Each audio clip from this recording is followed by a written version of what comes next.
Fala pessoal, tudo bem? Bom dia.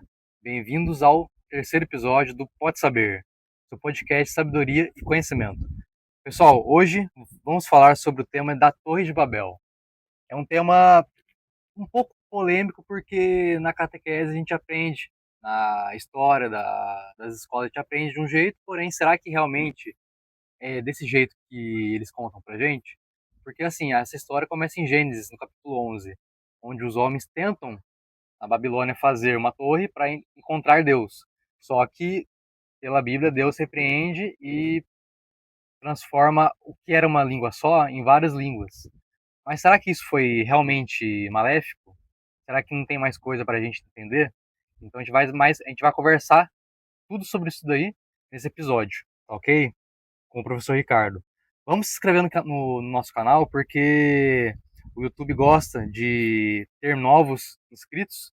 É bom para a plataforma e para entender que as pessoas querem ouvir os episódios, tá ok? E tanto no YouTube como no Spotify. E tem o link do professor Ricardo anexado na descrição, tá bom? Para quem quiser acompanhar os estudos, os vídeos que ele mandam, os estudos no geral. Tá ok, pessoal? Vamos lá? Professor Ricardo, o que seria a Torre de Babel? Porque, por exemplo, vamos começar pelo nome. Tem linhas que falam que seria Pequena Babilônia. Outros falam que seria confusão, seria dispersão. Como é que seria a melhor nomenclatura no caso? Então, bom dia. Na real, assim, a Babel, ela é um diminutivo de Babilônia. Ela é realmente um diminutivo de Babilônia. O que a catequese padrão nos ensinou foi que Torre de Babel ela foi uma maldição de Deus. Porque o homem estava muito arrogante, querendo chegar em Deus por conta própria. Deus manda essa difusão de línguas e ninguém mais se entendia. Só que, na verdade, a própria exegese da igreja diz que não foi isso. O magistério não ensina assim. Porque na prática, qual foi a ideia? A Torre de Babel é mais ou menos um sentido mítico, né? Não sabe, não tem relatos arqueológicos de que houve essa torre dentro da Babilônia, que é a região hoje do Hum, Iraque. Não tem história dele. O que a gente sabe é que ele é um relato muito contemporâneo nosso. Por que o povo confunde? Olha só que interessante.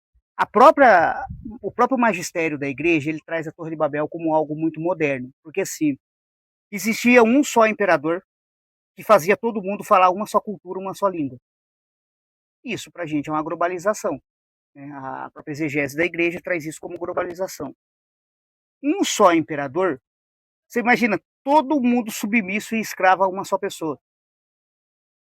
E o interessante que ninguém percebe na torre, que assim, a Torre de Babel diz que no ponto mais alto da torre existia uma câmera aonde os construtores da torre se comunicavam com os seus deuses. E eles hum, recebiam informações para manter aquele povo debaixo de um jugo. Então, quando realmente o Deus de Israel ele entra na jogada e ele quebra essa câmera nupcial, e ele traz muitas línguas para o povo, as pessoas confundem Babel com o idioma. Esse foi o maior rolo do magistério. Porque eles tinham que foi em Babel que surgiu as línguas. E para o mundo semítico, língua não é idiomático, língua é costume. Então, quando Deus traz muitas línguas para aquele povo, na prática, Deus está dizendo assim: ó, eu vou tirar vocês de um regime ditador e vou dar a vocês, a cada povo, a sua individualidade. Porque a Torre de Babel ela é olhada sempre assim, em paralelo a Pentecostes. Todo mundo ouviu a palavra de Deus segundo sua própria língua e costume. Porque em Babel, Deus tinha criado isso. É interessante pra caramba que Babel se liga a Pentecostes. Em Babel, hum, Deus criou a individualidade. Ó, vocês não estão debaixo de um jugo. Vocês podem ter a cultura de vocês. É o que a gente já falou em outros episódios. O sei. africano, ele vai para uma missa, ele dança, toca tabaque. Você pega uma missa mais gregoriana, é órgão de sopro. Então Deus deu essa individualidade para as pessoas. Você não é obrigado a seguir um só padrão. Aí quando chega em Pentecostes, Deus confirma isso. Porque a Bíblia fala, né, que em Pentecostes, cada um ouviu a pregação sobre Deus segundo a sua língua e costume. Só para ter uma noção, a Torre de Babel teoricamente seria em qual época? Assim? Na verdade foi metafórica. Sim, mas ela Só que a história, assim... traz a história no reinado de Nabucodonosor. sei. Século 6 a.C., mais ou menos de 500 e pouco antes de Cristo. Só que a gente não tem prova arqueológica. Porque se existiu realmente esse zigurate, não sobrou, cara, nem alicerce. Não tem em Israel. Existia, sim, alguns relatos dentro da região ali, que é o Iraque, que foi a Babilônia, né, alguns relatos de escravos que se chamavam de sumerianos da cabeça amarela. Eram povos sumerianos mais loiros. Mas eles eram escravos dentro da região da Babilônia. Mas não tem relato de uma torre erguida. Porque o zigurate que a gente tem relato em Babilônia, que foi uma das 7 maravilhas do mundo, né, dos jardins suspensos da Babilônia. Mas já é bem mais recente. A Torre de Babel, segundo a Bíblia, é mais ou menos lá. Você pega mais ou menos Nimrod, que é pai do Nabucodonosor, e a entrada de Nabucodonosor. Então ele é bem antigo. Então a gente é mais metafórico, porque a gente não tem relato arqueológico de que foi achado alguma coisa. A gente sabe, assim, que o que ele quis dizer, para a gente era interessante, era um povo escravo de um sistema único. E isso para a gente é muito moderno, porque quando começou a tal da globalização, ela é boa por um lado, mas surgiu o quê? Um mundo muito tirano. A globalização é o que aconteceu aqui, ó. Deus teve que dispersar os povos. Por que Deus permitiu acontecer? Porque ela tinha a ideia de ser bom. Porque quando a gente fala assim, uma só língua, um só costume, seria bom no sentido assim, todo mundo ia se entender. Por exemplo, e hoje, o inglês, você falando inglês, você vai em qualquer lugar do mundo. Raro lugar que não fala inglês. E se não fala, no geral, alguém lá dentro fala. Então eles tinham aquela ideia assim, ó, se a gente fazer uma certa meio que universal algo, você vê isso, por exemplo, foi na década acho que de 50, 40, que surgiu a ideia do Esperanto, que seria uma língua universal americana. Então, coisa assim, ó, se a gente tiver uma língua onde todo mundo consegue se comunicar, seria bom para a gente, né, expandir o conhecimento do mundo. Só que o problema foi da Babilônia, que virou um mundo de ditador. A gente não vai longe, né? Porque não vai muito longe, né, a conversa, porque a Coreia do Norte é fechada. Você vê o processo da Coreia do Norte. Sim. Quando você tem um chefe geral, onde ele manda em tudo, meu, vai ser muito complexo aquele povo ter paz. Assim, ter uma língua só seria benéfico para o imperador, por quê? Porque a ideia de uma língua só seria assim, a gente teria um tipo de controle. Por exemplo, você pega na época de Jesus, mais ou menos de 2000 anos atrás, qual era a língua comercial do mundo? O grego. Quem sabia o grego, ele se comunicava em qualquer lugar do mundo. Então você imagina você ter hoje é o inglês. Hoje a língua universal seria o inglês. Você vai na França, tem gente que fala inglês. Você vai no Afeganistão, tem um maluco que fala inglês. Então seria assim, isso seria bom. Você não ia passar tanto perrengue. Só que quando isso virou ditador, agora eu sou o padrão e todos me adoram, aí Deus entrou pro meio. Porque daí aquela pessoa que tinha esse poder total virou o quê? Alguém que mandava matar, punha fogo, ele fazia o que... Você vê, quando começou a ideia de algo onde todo mundo podia se entender, Deus permitiu.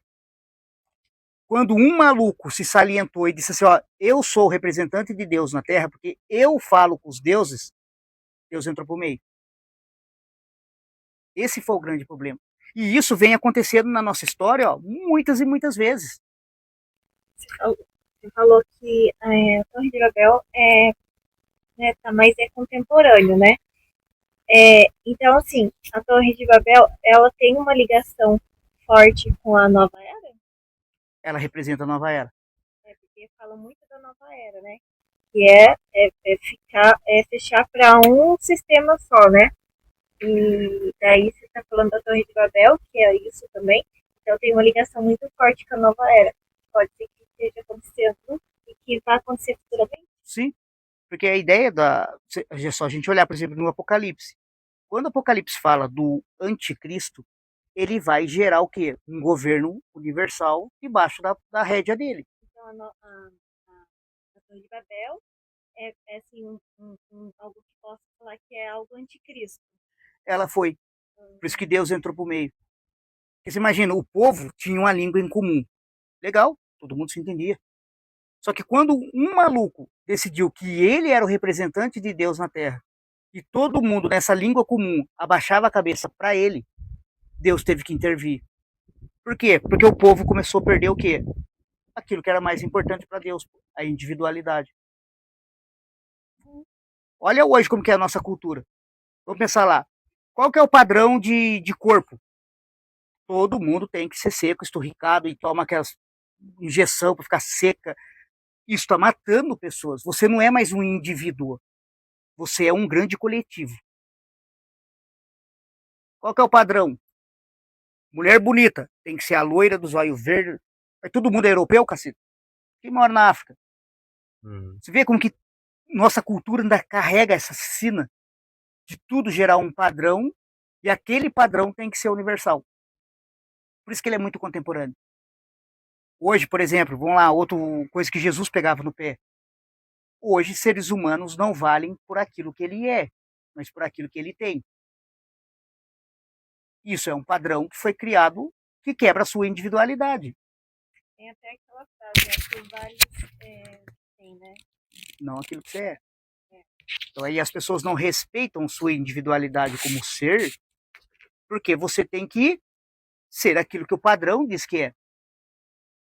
Por exemplo, hoje se você for uma pessoa assim, que não tem, por exemplo, um nível superior, tem gente que não quer nem conversar com você porque acha que você é burro.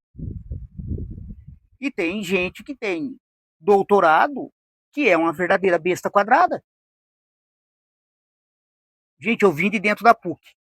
Pega a PUC, da filosofia lá no Perdiz hoje. Você olha lá, os banheiros não tem porta, as paredes tudo pichada. Você não fala que é uma universidade que estuda o pessoal da filosofia. A USP, né? A USP, ela virou um prédio, assim, para manifestação, né? Virou uma faculdade, não está sendo mais uma faculdade. Antigamente, a USP em Direito, ela era super bem conceituada. Hoje em dia, virou um prédio de manifesto. Sim, hoje você pega algumas faculdades federais, né, elas são mais palco. Manifesto político. Manifesto do que político. Um estudo ali filosófico, né? Um estudo filosófico ou algo assim. Sim, eu falo, a PUC hoje em dia, para mim caiu muito.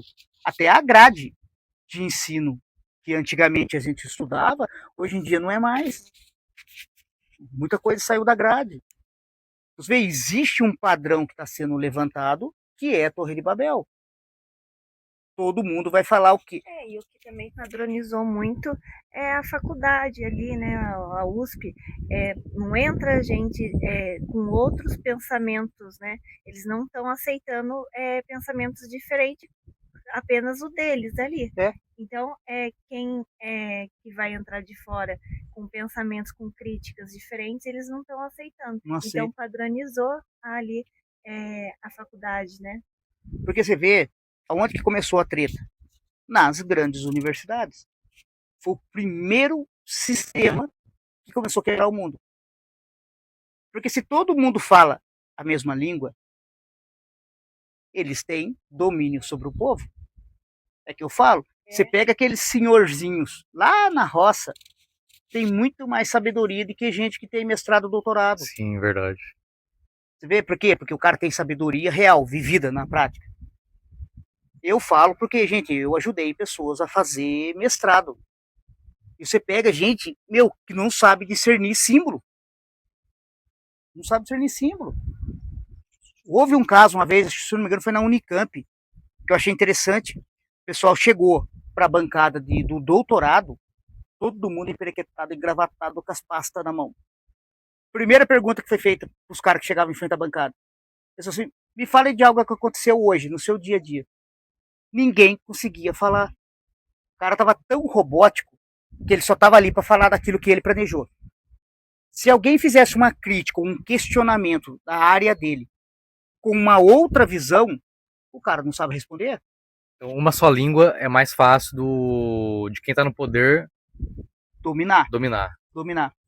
Porque isso que Deus veio e quebrou.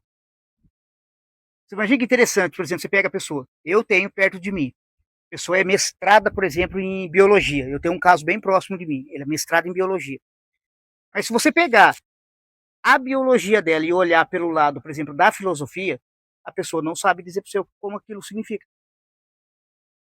Eu ajudei uma pessoa a fazer o mestrado, né, dentro de um filósofo, que ele foi contemporâneo, né, dos campos de concentração nazista, né, e ele fez toda a filosofia dele baseada no Talmud judaico.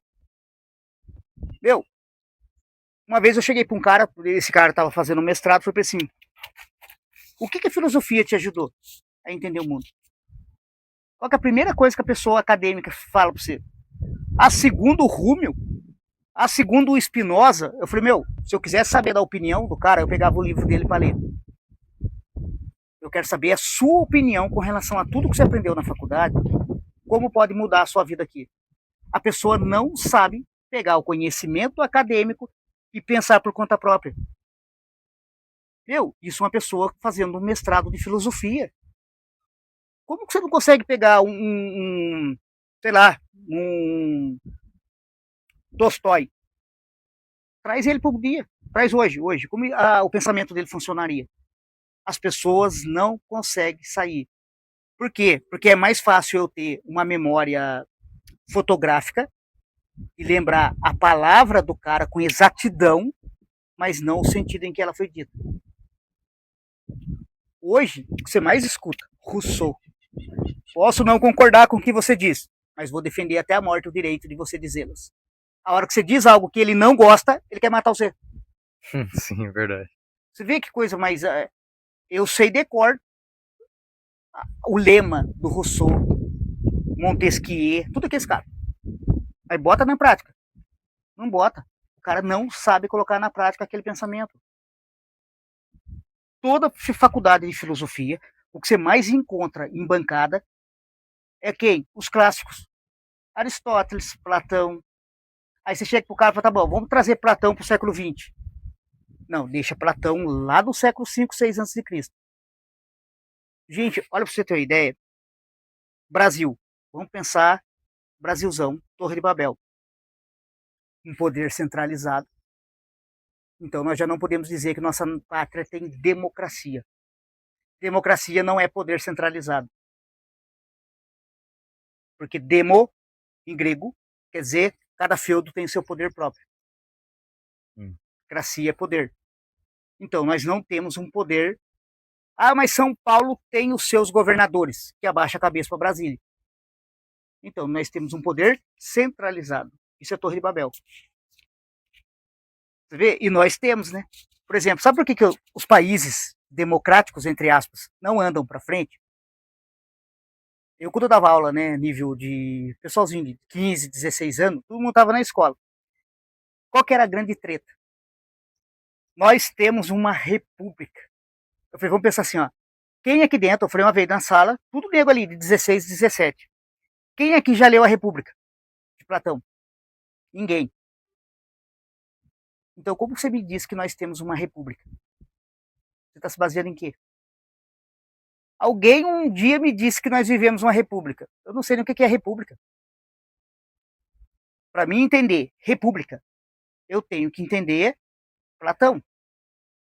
Porque se eu uso um termo grego e não uso ele como realmente ele significa, é plágio. Isso é crime. Hoje nós usamos, né, na língua portuguesa, muitas palavras do grego. Aristocracia, né, hoje é moda, né? A homofobia. Mas daí você pega o contexto da palavra e fala assim, gente, o que isso significa? Hoje, se você falar em república, para o pensamento grego antigo, não tem país no mundo que tenha república. Porque república, gente, está lá na caverna de Platão. O sábio, quando ele encontra a iluminação, o que ele faz? Ele sai da caverna, ele vê realmente como é o mundo. Isso é o sábio. Quando o sábio volta para dentro da caverna e começa a instruir o povo que é real, ele deixa de ser sábio e ele é chamado de político. Qual político nós temos hoje que é considerado um sábio que saiu da caverna? Então não tem política. Para ser político, segundo a República de Platão, você tem que ser um Buda, você é um iluminado que volta a socorrer gente. Nós não temos isso. Nós não temos isso. E muitas pessoas, para ser político não precisa ser estudado. É só ser ter só, a votação do povo, acabou. Não tem que ter estudo nada. A Índia é um país assim que nesse ponto eu acho legal o sistema de casta. Porque hoje as pessoas falam muito mal da casta, por exemplo, na Índia, mas quem implantou esse sistema foram os britânicos, não os Vedas. Para os Vedas, casta significa assim, grupos treinados. O cara é um Brahman, ele estudou para ser um sacerdote, ele estudou para ser um Kshatriya. Então, para nós hoje, por exemplo, o cara vai ser político, ele quer ser político, ele vai ter que estudar política. Não temos uma faculdade, uma universidade que fale de política. Porque os grandes políticos, né, a ideia política veio dos gregos. Só que quando a gente fala em político na cabeça de um grego, não é o que a gente vê aqui hoje. Porque para eles, político é o sábio que volta para socorrer o povo. Olha que diferença. Nós não temos políticos treinados na escola de Platão, por exemplo, para ser um gênio pensante. É verdade, não existe um treinamento para político. Pura verdade, isso daí. Como é que o cara não tem experiência nenhuma, ganha a votação?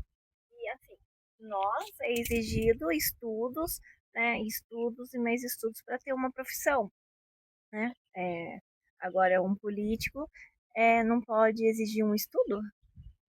Por que para nós tem que ser exigido um estudo, né? Esse é o ponto. Para o antigo, né, a gente pega a Grécia, o político ele só podia ser considerado político, os grandes senados da época, se ele fosse um gênio, se ele fosse um filósofo. Só que hoje, né, eu venho da filosofia. Você pega os filósofos, quanto o cara bate no peito, eu tenho faculdade de filosofia. Eu falo na cara, você é um professor de história da Grécia Antiga. Porque o cara não sabe pensar. A filosofia, por que a filosofia ela veio antes da teologia, dos seminários? Porque para o religioso não importa ele ser filósofo, ele tem que ser teólogo, ele é religioso. Só que a filosofia é o trampolim que a gente usa para ir mais alto e pensar. Sem filosofia, como que eu vou pensar na teologia? Se eu pensasse só na teologia, a Torre de Babel seria um fato antigo. Aí a gente estuda a Torre de Babel como algo assim, aconteceu na história. E a gente está sendo engolido pela Torre de Babel hoje, sem perceber que estamos dentro de uma Torre de Babel. Então, na verdade, ela seria uma iniciação para um conhecimento. Seria como se fosse um padrão, para entender que todos os imperadores eles têm a ideia de colocar um sistema só para dominar, e Deus intervém e coloca que não é só um padrão que tem que ter. Que o mundo é diversificado. Seria isso, então. Isso é a verdadeira Torre de Babel. Então, aquilo que pra gente, às vezes, nas catequeses foi ensinado como sendo uma maldição, que ninguém mais se entendia, na verdade foi Deus tirando o povo escravo debaixo de um chicote e dando a eles a capacidade de serem indivíduos. Agora, cada um tem direito à sua cultura, ao seu sistema. Seria um aprendizado, então, um aprendizado bíblico, no caso. Isso seria o valor pra gente, como teólogo, da Torre de Babel. Você vê, pra gente foi estudado muitas das vezes que a Torre de Babel foi um fato histórico. Mas então, a Torre de Babel, né, em Gênesis falando que foi construída, né, para o povo ter o pensamento que chegasse até o céu. Sim. Mas aí, como que isso, nesse sentido, é, como que contraria sendo anticristo? Se, se foi construída com sentido de o povo querer chegar até o céu para quando tem essa ideia, é porque o povo está pensando, tem a fé em Deus, né? E como, por que seria anticristo? Aí que entra o interessante. No alto da cúpula, digamos assim, da torre, só ia naquela torre conversar com Deus os que dominavam, não era o povo. O povo era o escravo que construía. O povo ralava, montava a torre, montava toda a parte arquitetônica, só que só os bambambãs, só os caras top, que tinha esse contato com Deus. Onde que era o perigo? Ele dizia que entrava nessa torre da núpcia, que eles diziam que era um palácio, um quarto nupcial, e eles se comunicavam com Deus. E o que, que Deus fazia? Sempre dizia que eles eram os caras dono do mundo mesmo. Então eles estavam manipulando um Deus, dizendo que Deus dizia que eles eram os senhores do mundo, e o povo obedecia. E Deus vem e fala: peraí, eu não estou falando nada. Daí eles falaram que falavam com Deus, mas não falavam. Não, Era isso. Você para e pensa, eles diziam assim, ó, nós somos os porta-vozes de Deus. Então Deus falou assim, ó, eu tenho que tomar a sua casa, o seu terreno, e tem que fazer parte do nosso império, porque Deus mandou. E na verdade, sim, o povo na época já tinha menos conhecimento do que a gente. Eles faziam um lugar alto, falar que era mais perto de Deus, eles acreditavam, porque não tinha noção espacial, Sim, quanto de quilômetros a Terra tá distante é, da Lua, não tinha essa noção. porque sempre é O assim. universo é muito grande, então Sim, eles achavam e que... até hoje a gente tem essa mentalidade, nós fomos educados dentro da ideia de Torre de Babel. Ah, é? Sabe por quê? Vamos lá, eu tenho formação em filosofia e teologia, mas eu não tenho mestrado, doutorado. Qual que era a ideia? Eu tenho meu jeito de pensar, eu tenho meus estudos. Só que se alguém chegar e me dizer assim, ó, você está errado porque eu tenho um doutorado, eu vou ser obrigado a baixar a cabeça para ele porque ele tem um doutorado. E às vezes é uma topeira. Você vê como nós fomos educados? Ah, mas aquele cara é médico. Ele disse que se eu beber cicuta, vai fazer bem para minha saúde. Você morre envenenado. Quer dizer que o nível superior, tanto físico como intelectual, ele é confundido. Ele é confundido. Isso é o símbolo da Torre de Babel. Entendi. Eu entendi agora. É como se fosse algo soberbo, que eles desejavam, né? Algo, é, né? Soberbo, é algo que eles desejavam ali, né? Não é na glória de Deus. Não, a preocupação deles era poder sobre o povo. Pra você ter uma ideia, Isso daí isso é contra, daí que fica, né? Contra a vontade de Deus, né? sim, Porque era algo soberbo, algo que era um poder sobre o povo, que era o contrário do que Deus queria. sim. Porque Deus trouxe para o ser humano o quê? Individualidade. Façamos o homem à nossa imagem e semelhança. Aí chega um poderoso e diz assim, ó, nós ditamos a regra do mundo porque vocês são inferiores a nós. Esse foi o problema da Torre de Babel. E isso a gente vê acontecer, olha como que é interessante. Você pega, por exemplo, a Idade Média. Vamos pensar lá na Idade Média. O que Roma fez com o mundo? Até hoje. Nós somos o vigário. Está igualando as construções, né, que temos atualmente, então, né? Sim. É onde o poder é o maior, né? Eles estão esquecendo que a humildade, estão esquecendo de Deus ali. E estão focados no poder, em construir algo grande, grandioso, né? Sim. Estão esquecendo ali do essencial. É o que aconteceu, a gente vê na Idade Média e até hoje a gente tem reflexo disso. Eu falo isso porque, por exemplo, você pega ali o alto clero, não é os caras que falam com Deus? Sim. Nós somos o vigário de Cristo. O que eu falar é lei.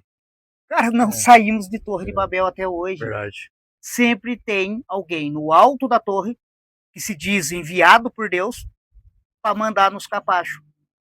E o povo obedece que nem cordeirinho. Por quê? Porque ele é uma autoridade. Olha como que o negócio É É mais profundo. Sim, Bem mais muito profundo. mais contemporâneo do que só uma história arqueológica. Não é só quem, na verdade, quem tá na ponta da torre não é o único que consegue falar com Deus. Isso quer dizer que todo Esse, mundo que tá no plano consegue esse é o que falar. aconteceu na Torre de Até que tá Babel. embaixo, na Sim. terra. E isso foi o símbolo da Torre de Babel. Diferenciar Só isso os aí. donos da Entendi. construção que tinham contato com Deus. O povo Aham, não. legal. Pode ser que não tem comprovação, tem histórico, né? Comprovando, né? A arquitetura, vai ver porque foi destruído, né? Foi eliminado completamente. Mas você vê, por isso que pra gente na teologia, a Torre de Babel é um símbolo muito moderno. Porque ele mostra que Deus vai intervir nessa cultura do mundo e vai fazer um mundo novo. Sodoma e Gomorra, né? Foi destruído. Você vê onde entra, como que o negócio é contemporâneo? Quem são os nossos senhores da torre hoje em dia? Às vezes os nossos poderosos, os nossos... Por exemplo, você pega lá, quem é o dono da torre? Às vezes um cantor. Por quê? Porque ele prega um sistema de vida que todo mundo acompanha. Todo mundo tem que usar esse tipo de roupa porque aquele fulano usa aquele tipo. Você vê, é sempre alguém maior impondo uma regra para o menor. Isso é o símbolo da Torre de Babel. Porque para a teologia, a gente não está preocupado se ela existiu como não. Aí seria mais lá para arqueologia, né? Para paleontologia. Para a teologia, ela serve dentro dessa pegada. Ela é mística. Quem são os donos do poder? E é engraçado, são pessoas que estão no alto da torre e se dizem vigários de Deus. Porque na construção da Torre de Babel, o último andar era só dos caras top. Eles eram os caras que se comunicavam com Deus. O povão, tipo, é como se Deus tivesse assim, ó, Deus não gosta de pobre. Deus não fala com pobre. O povo acreditava que eles realmente tinham, eles só Sim. tinham contato com Deus, mas E o povo fazia o quê? O serviço braçal. O povo não tinha conhecimento, né? O povo não tinha conhecimento e aí o que falavam era amém, né? Sim. E até hoje. Você vê, no século XXI, as pessoas obedecem sem questionar. Obrigado. Sem questionamento. Como que pode? Ah, mas fulano disse que. Aonde? Qual a lógica sensata disso? Não precisa. Se ele for uma autoridade, acabou. Não precisa ele provar nada. Se ele o cara tem um doutorado em física. Se ele dizer que gravidade não existe e achar uma forma para provar, gravidade deixou de existir. Teoricamente, gravidade não existe? Legal, mas você pula do prédio e se arrebenta. Mas aquele cara provou que não. Você vê, a gente é muito submisso à ideia de uma autoridade. Esses dias, eu estava fazendo um questionamento com uma pessoa, deu quase que briga. Por quê? Hoje, Darwin, por exemplo, Darwin não é ciência. Darwin é dogma religioso. Você não pode questionar a lei da evolução. E se eu questionar? Eu tenho uma amiga, né, próximo de mim, que é mestrada em biologia, totalmente darwinista. Um dia eu cheguei para ela e falei assim, cara, e se eu provar para você que a evolução não foi como dizem que é? É uma teoria, não pode ser questionada. Porque tudo pode ser questionado dentro da ciência. Ciência que não é questionada vira dogma religioso. Não existe isso. Porque hoje, academicamente, como que você monta uma teoria? Eu tenho que ter uma tese, uma antítese, uma síntese. Teve isso na época do Darwin? Não. Ele vem com a teoria dele, os caras, porque era da social, da Grã-Bretanha, né? Daquela região da Inglaterra, que era aquela grande escola, né? Os caras eram top, os caras bateram o martelo. É tão doido você pegar, por exemplo, Darwin, que o coitado do Russell, ninguém fala dele. Que ele tinha uma teoria paralela ao do Darwin, né? O Alfred lá, Russell, que ninguém cita o cara. Porque ele levou a evolução para um lado mais espiritual, Darwin completamente materialista, os caras bateram o martelo. Cadê a antítese? Para Darwin dizer que aquilo era daquele jeito, tanto que você pega a teoria da evolução das espécies do Darwin, você pega o livro. Tudo nele tem muito assim. Eu levo a entender que, eu acredito que, não tem comprovado. Entendi. É mais credo do que comprovação. Sim. Porque hoje, com a genética muito mais evoluída, a gente vê que muitos animais não são evolução do outro. Eles são códigos genéticos completamente diferentes. E geneticamente uma coisa não pode se transformar em outra. Se dentro do meu código genético não tem o código genético para desenvolver asa, você nunca vai ter asa um dia. Porque a evolução genética, ela evolui, mas ela não transforma. Peixe não vira crocodilo. Crocodilo não vai virar gente, pô. Você vê? Crocodilos, não, os crocodilianos têm milhões de anos, por que não evoluiu até hoje?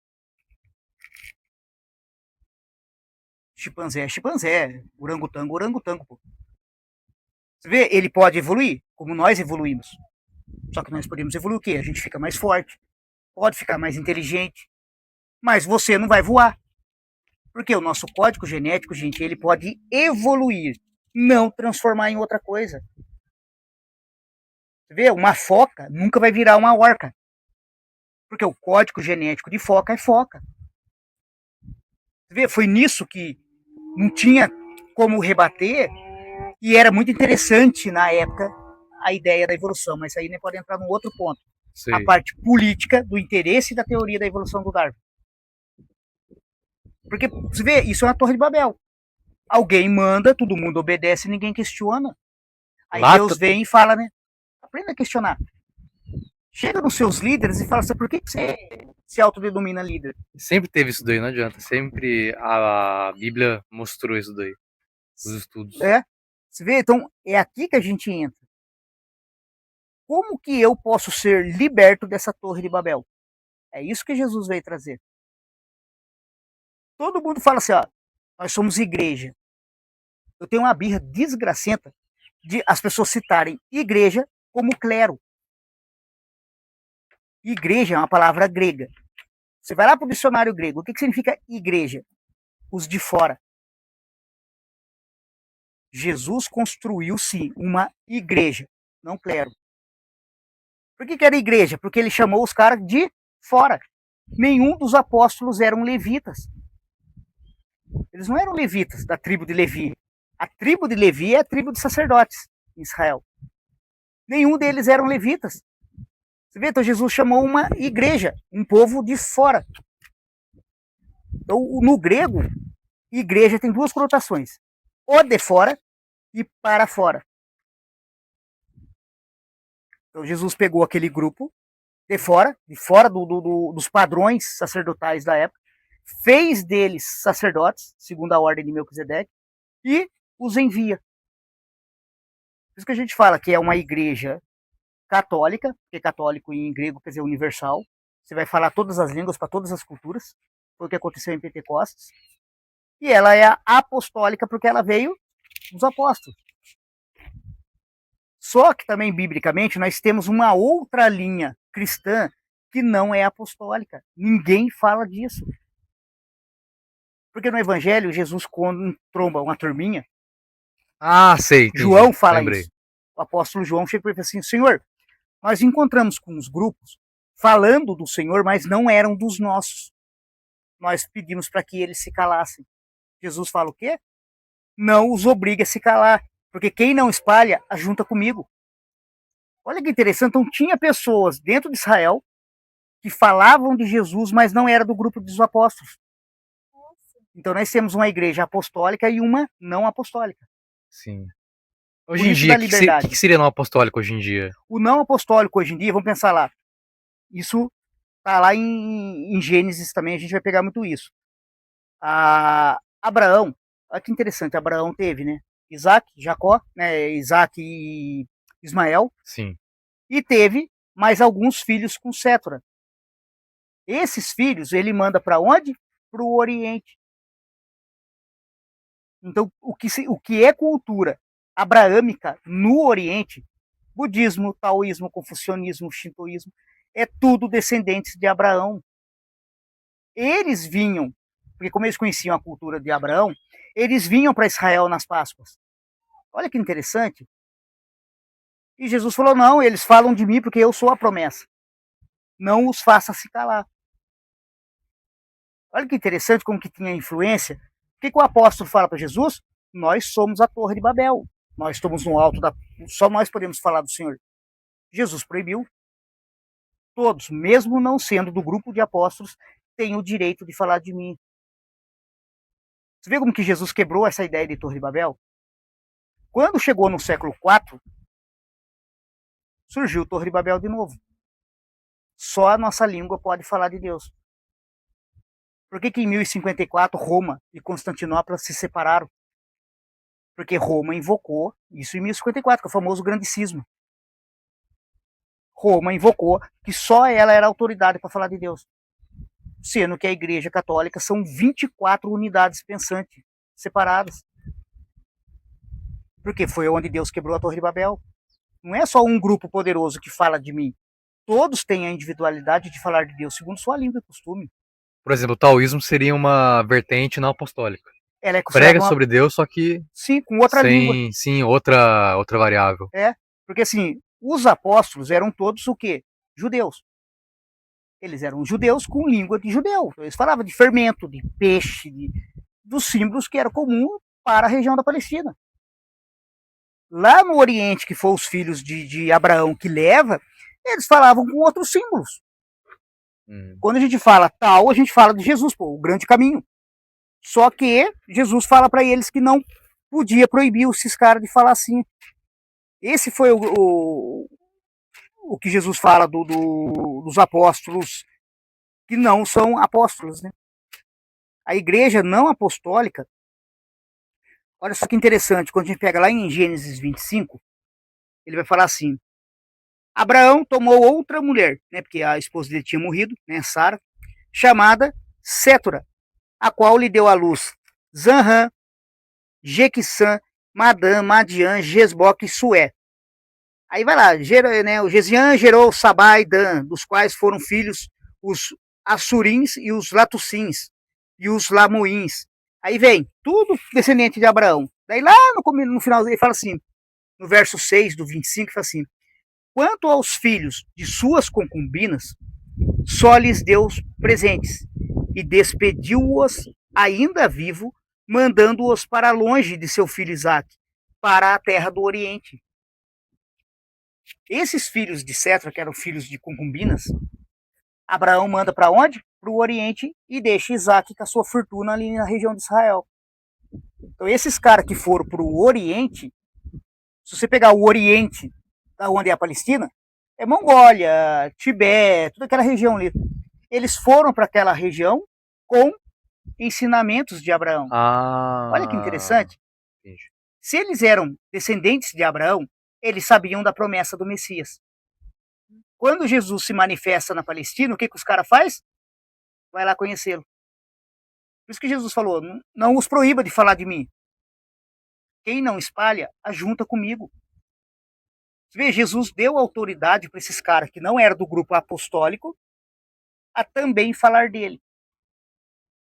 Então eles viram a promessa diante dos olhos, porque eles viram Jesus na Palestina, e voltaram para sua terra. Aí o tal começou, né? Já tinha a ideia de um caminho que ia se manifestar. O budismo tinha o T, a verdade absoluta. Uma pergunta, por que mesmo eles tendo a vertente cristã, por que eles não falavam diretamente de Jesus? Ou em um novo Messias? Por que eles não falavam? Você para e pensa, ó. Primeiro, aí que entra a confusão. Na época de Jesus na Palestina, Jesus não era chamado de Jesus. Porque Jesus é um nome grego. Foi como no Novo Testamento escreveram o nome dele em grego. Né? A tradução mais literal para o nome de Jesus seria Emanuel, Deus conosco. Então, Deus conosco, para a cabeça do oriental que tem outra forma de encarar a vida, é o quê? O tal, a energia Xi que está no universo e acolhe tudo. Mas por que eles não colocaram como ser humano? Ou colocaram e... Colocaram porque Lao Tzu já tinha dito, né? Que o rei do universo, ele ia se manifestar como ser humano. Entendi. A gente sabia pelo Tao Te Ching, Poema 78, que o Tao ia se tornar a matéria. Mas o taoísmo surgiu a partir dos filhos de Abraão? Esses caras, mais ou menos, lá pro século XIX a.C., foram pro Oriente. Pra você ter ideia, Lao Tse é do século V a.C., Então teve uma influência abrâmica. teve uma influência abrâmica na época. Interessante. Buda é do século quê? 5, 6 a.C., Pelos os caras são do século XVIII a.C., imagina. Pelos ismaelitas, no caso. Que parece que, pelo que eu entendi, Isaac foi pro Ocidente. É assim, porque Abraão teve 3 esposas. Ele teve Agar, que é mãe de Ismael, que é o povo das tendas, que é o povo islâmico das tendas. Teve Isaac, que é o povo judeu, e teve os filhos de Setra, que ele mandou para o Oriente. Ah, foi filhos de Setra. De Setra que foram para o Oriente. Confundi. Por que ele mandou para o Oriente? Porque ele não queria perto de Isaac. Por quê? Você vê que, repara que o que ele fala aqui no poema, falando de Lao Tse. Ele fala assim, ó, quanto aos filhos de suas concubinas, só lhes deu presentes e despediu-os ainda vivo, mandando-os para longe de seu filho Isaac. O que é presente? A mística, os livros de magia, porque Abraão era místico. Abraão, que todo mundo acha que ele é um palestino, Abraão é um sumeriano. Ele vem de Ur da Caldeia, Caldeia é a terra dos magos caldeus. Lá da época de Daniel, ele teve que aprender a língua dos caldeus. Então Abraão ele era um místico na Suméria. Ele vem para a região de Canaã, no século XVIII, né, mais ou menos 1850 a.C. Ele povoou aquela região e Isaac ficou com a parte financeira de Abraão. Isaac ele deu os seus bens para os seus filhos da escrava, porque seriam meio tipo não muito reconhecidos. Ele deu seus presentes. Ele deu a sua magia, os seus livros de conhecimento. Você vê, a mística de Israel foi para onde? Para o Oriente. Aí lá surgiu os sufis, os taoístas, tudo magia abraâmica. É tudo magia abraâmica. Os primeiros povos vêm de lá. Veio tudo de lá. Então por isso que tem influência. A gente acha que não tem. Tudo Que oriental é só ali, não tem influência nenhuma com teve influência. o judaísmo. Por isso o símbolo da Torre de Babel. Se realmente fosse só um grupo, seria uma Torre de Babel. Só um lugar regendo tudo. Deus fez o quê? Espatifa. Espalha. Foi patum para cada lado. Então nós podemos dizer que o africano entende de Deus dentro da sua linha de matriz. O europeu conhece Deus. Por que Deus tem que ser europeu? Você vê como que chegou em nós uma coisa bem distorcida? Exato. Jesus era um palestino. Nariz largo, pele escura, queimada de sol. Hoje o nosso Jesus, que foi pintado pelo Da Vinci, todo mundo sabe que é filho dos Borgia, que era o modelo de beleza da época. Aquilo não era Jesus do cabelo ondulado, olhos azuis. Um palestino de olho azul é mesmo que você achar um japonês legítimo loiro dos olhos azul. Geneticamente impossível. Você vê, então, cara, a Torre de Babel simboliza isso para nós. Reconhecer a cultura abraâmica de outros povos. Olha como vai muito mais longe. Eu fui estudar teologia porque eu estudei taoísmo. Dentro do taoísmo eu encontrei que o próprio Lao Tzu, 5 séculos antes de Cristo, ele disse que o rei do universo ia ser reconhecido como um miserável. Eu cheguei na teologia graças ao taoísmo. Porque os cristãos, eles são contra a linha do taoísmo. Né? Eles são contra tudo, na verdade. Esse que é o problema. E aí eles acham que o taoísmo não faz, né, não é outra religião, né, outros conceitos religiosos, né, que o taoísmo não faz parte do cristianismo e pronto, acabou, né? E olha para você ver, né, o taoísmo vem de Abraão. Toda aquela cultura oriental é cultura abraâmica. Que está na Bíblia. É bíblico. Porque o povo é assim, né? Você pega a Gênesis, como o povo tadinho, é inocente. Só teve Adão e Eva no mundo. Tá? Não, tirei. Mas aí fica lá, tá bom. Só que o povo não repara uma coisa que a própria Bíblia ensina. Que se só existisse Adão e Eva no bendito do paraíso e só existisse o paraíso, não teria certo sentido certas coisas. Por exemplo, você pega Caim. Caim, ele sai da terra ali daquela região e vai para o leste do Éden, na região de Iode. Lá ele conhece sua esposa e teve seu primeiro filho, Enoque. Geneticamente, se ele tivesse cruzado com uma zebra, não ia nascer filho. Quem é esse povo que quando Caim sai da região do paraíso, ele encontra em outro lugar e consegue fazer filho? Se só existisse aquele grupo. Você vê como que tudo é ideia de Torre de Babel? Tudo é um povo centralizado.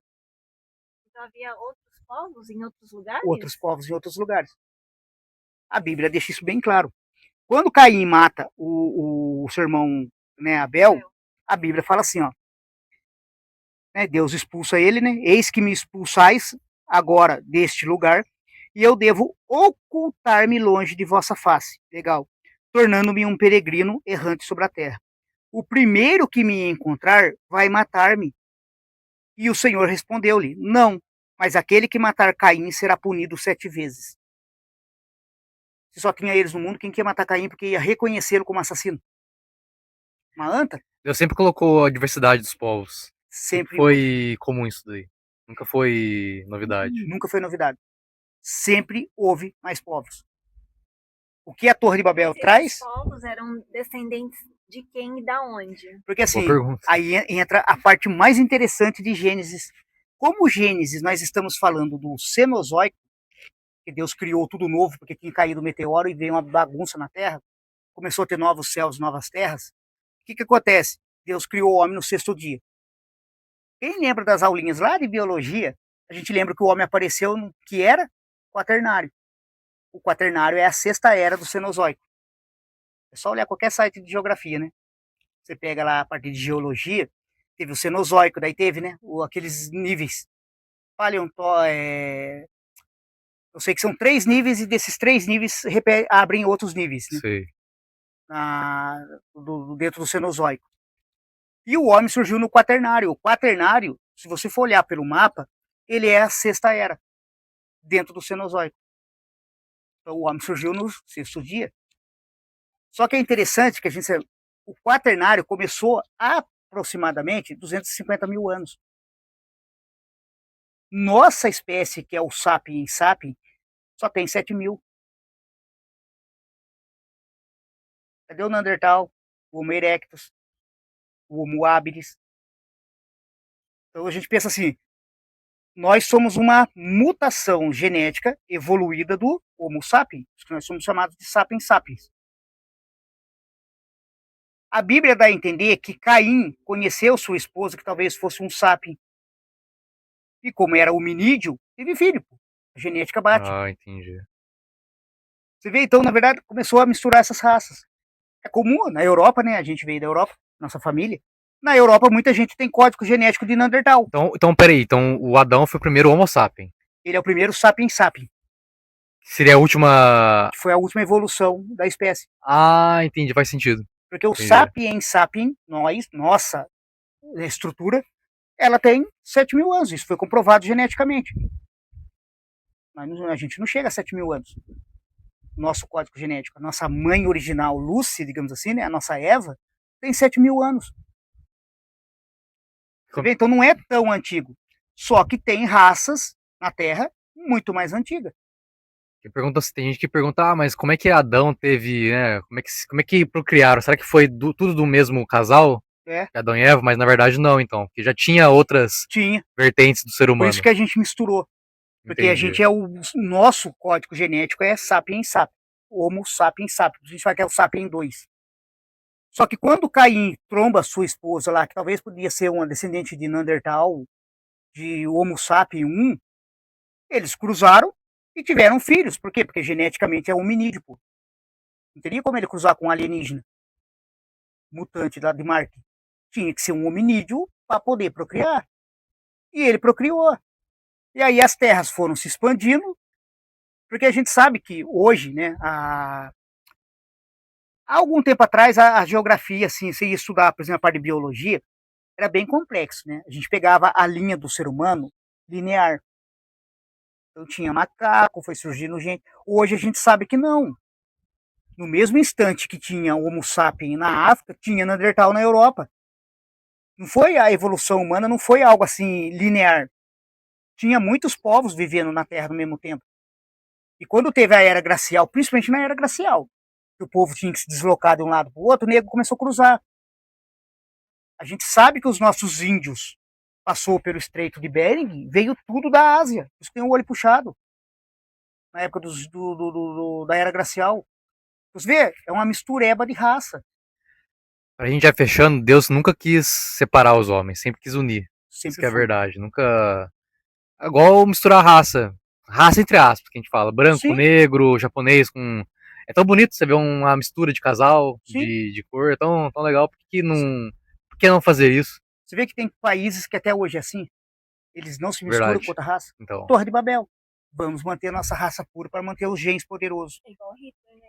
Ele não queria misturar raças, né? Não. Ele queria a raça pura, né, É. dele. Você vê como que é uma ideia maluca?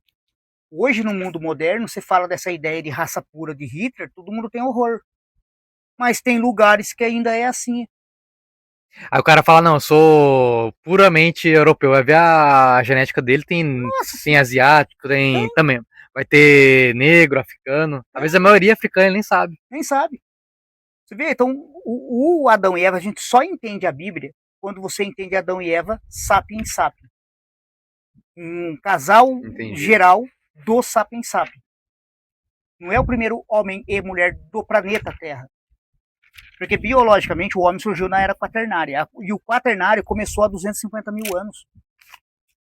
Então é muito mais antigo. Isso que nós temos, né, fósseis. Porque tem alguns dados de gente de 1 milhão de anos, pô. De machadinhas encontradas feitas.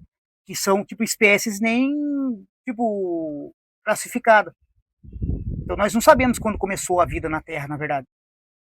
Quando a Bíblia fala do Adão e Eva, gente, é muito recente. Nós estamos Sim. falando do sapiens sapiens. Porque ele era sapien 2 vezes, então ele era mais próximo de Deus. Por isso que Adão, né, conversava com Deus.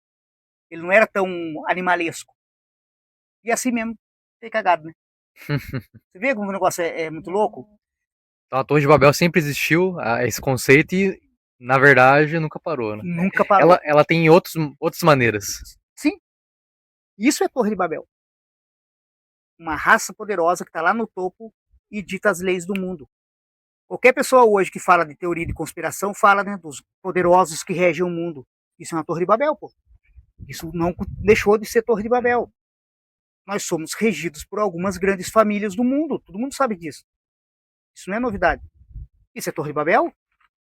Só os Rothschild têm 1/3 de toda a riqueza do mundo na mão da família deles. Quem que manda no mundo? Existe a massa que trabalha e tem realmente quem manda na ordem do mundo. Então, Torre de Babel não é algo antigo, sabe assim, histórico. É algo muito nossa vida, é agora, nosso cotidiano a Torre de Babel. Isso que as pessoas precisam entender. Porque quando eu jogo a Torre de Babel para um tempo histórico, ela deixou de existir. E você continua vivendo a Torre de Babel e não sabe o que está dentro da Torre de Babel. Uma das maiores artimanhas do mundo moderno é dizer que algo não existe mais. Você vê? Ah, megalodonto não existe mais. Meu, a gente não sabe o que está dentro do mar. Quando eu faço essa cultura do negacionismo, negar aquilo, bater no pé, para mim é estupidez. Porque a gente não conhece nada da Terra. A gente sabe que nas Fossas Marianas pode ter coisa fiado dentro daquele lugar que a gente nunca vai ver. Como que a gente vai dizer que a gente tem certeza de? Você vê por que eu gosto da ciência? Mas a verdadeira ciência. A ciência nos ensina a questionar. Ciência não bate martelo com absolutismo. Toda ciência absolutista deixa de ser ciência. Ela vira dogma religioso, pô. Não posso questionar, tem que ser questionado. Na época do Darwin não tinha genética, não tinha microscópio eletrônico. Hoje em dia tem microscópio eletrônico que enxerga até o núcleo do átomo. Antigamente não tinha, pô. Então, como que eu vou pegar uma tese? Olha como que é a Torre de Babel. Cala a boca, me obedece, porque é assim. Cara, mas é uma tese que tem 5 mil anos, 6 mil anos. Como que não vai mudar? Você vê, a gente vê isso porque a gente treina luta. Eu pego princípios de luta que funcionou há 6 mil anos atrás, não funciona hoje que tem a pólvora, nego. Ah, o cara antigamente com um Kundal na mão era um deus. Hoje você toma um tiro de metralhador no pau do nariz, né? Não é, cara, as coisas evoluem.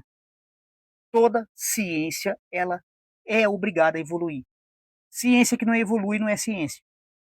É dogma religioso. Então a Torre de Babel é um assunto bem interessante porque ela é muito moderna.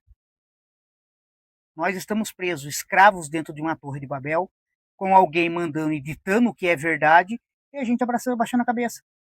De uma maneira mais sutil, mas sempre mandando no Sempre. ser humano. Então, Torre de Babel para nós é mais ou menos isso. Daí daria pano para manga para Sim. 3 dias, 3 noites direto. Beleza. Pessoal, obrigado para quem chegou até aqui. Se inscrevam no canal, curtam o vídeo. Deixe sugestões também pra gente, para outros vídeos, outros temas, tá bom? Muito obrigado. Quem chegou até aqui, deixa o seu like ou seu comentário, tá bom? Até a próxima oportunidade. Fique com Deus e até mais. Obrigado.